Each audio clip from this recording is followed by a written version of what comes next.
How confident are you that Judge Rhodes will see this the way you do and say this is all okay?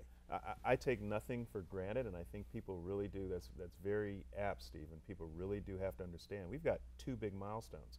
Just because we get the vote, which is the first one, doesn't mean we get confirmation, which Right. is the second one. And the judges, as you know, the judge is hearing from other parties who are getting, 10 cents, 5 cents, 12 cents on the dollar, and they're saying this is fundamentally unfair. Right. It's unfair discrimination to me as a creditor in the same class as the pensions. They don't care if they destroy this deal. They'd rather do that and have the city sell off everything, the water department, the art, and they think they'll get better out of that. In fact, we found out there was an effort by the financial creditors to make common cause with some of the retirees early on until the retiree groups recognized this isn't a better deal for me. Right. So they've been trying to find a way in, and we've got to defend that in front of Judge Rhodes. And he's got a heavy lift. I mean, he's got to go through all the evidence. He set aside almost a month of time for the trials to hear it.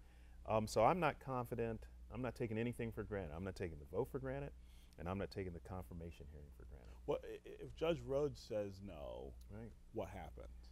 Well, we go back to the drawing board. I mean, and that would be, as we said, if we get a no there, it's unclear that all the money would be in.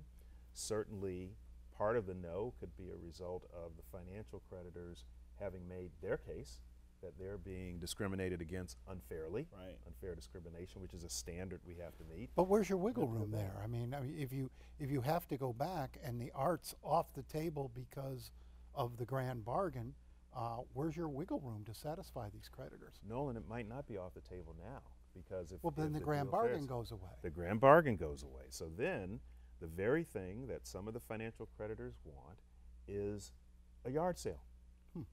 Let's sell everything. Of everything. You guys have heard. They've been very clear. They went out and got some buyers say, hey, I'd bid this for the Art Institute. The strategy is not in debate. It's very clear.